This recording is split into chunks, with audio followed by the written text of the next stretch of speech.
Good Shabbos, everybody. So we are at the Parsha's Va'era, which is the famous plague storyline. It begins here, where Moshe and Aaron are going to Pharaoh, and they are going to plead with him, "Let my people go." These famous words are etched in the hearts of the Jewish people. The story of the Exodus is the most popular Jewish story. You, me, the obvious reaction is, we recall this story every year on Passover. Of course it's familiar to us. There isn't anything that I personally can add to this storyline that hasn't been written or discussed since the beginning of time. It is a relatively short Parsha, outlining the scenario and the sentiment of Pharaoh, Moshe, and Aaron. The first 7 plagues are introduced: blood, frogs, lice, insects, pestilent on animals, boils, and hail. Just to be clear, these plagues only affected the Egyptians, the Egyptian population, and not the town of Goshen, where the Jewish population lived. No animal that was owned by a Jewish person was affected by the plagues either. The words in the Torah regarding the plagues is descriptive, and I would even consider it or classify it as a soft horror movie.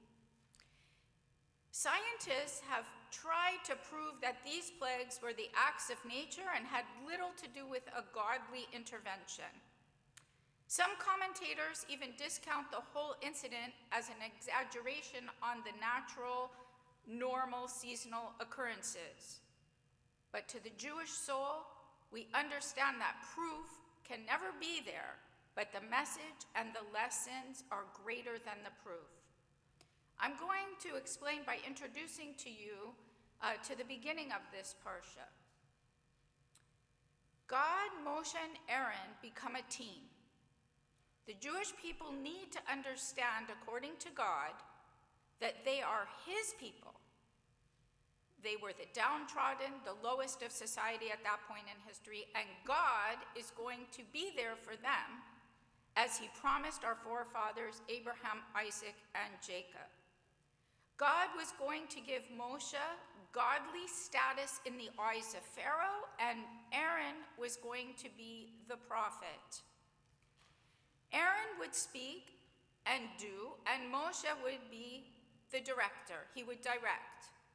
But this is all good if you believe that this was going to work to free the people, and even Moshe had doubts about the effectiveness of this plan.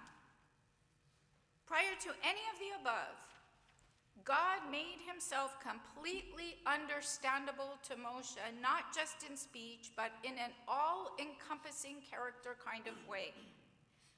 We can know somebody, and sometimes we call that an acquaintance, or we can have intimate understanding of a relationship that goes beyond articulation.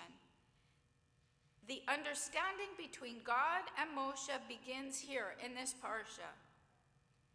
This restatement was to prove to Moshe that he needed to trust God, and everything that God had promised in the past, said in the present, and what happened in the future, he would need to trust him. This relationship is outlined in the beginning of the words of the Parsha. I'm going to reiterate, I'm going to say it in my terms. If you aren't going to trust me now, then there will be no hope for the future. God, in every human emotion, clearly details everything for Moshe, tells him that their relationship is special, and Moshe and Aaron are the true leaders for the task ahead. They will be a team, but trust is the most important element for Moshe to hold on to. The vision of this Parsha is not the plagues, but that God introduces himself as the God of this people, of his people, from the past, present, and to the future. He told Moshe he was the one who will orchestrate the whole scenario, and for all time, the world from this event coming up will know and have no doubt that Israelite people will be forever protected by God. God saw mercy in Moshe and was called in human terms the Lord, as God is going to be merciful to his people.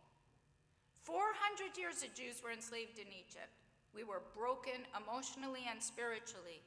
Each Parsha in this book of Shemot is going to be a lesson built on the previous Parsha, one after the other.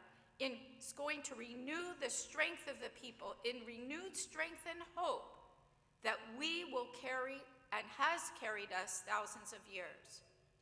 This is the Parsha. This is the beginning of the theme of that hope. Shabbat Shalom.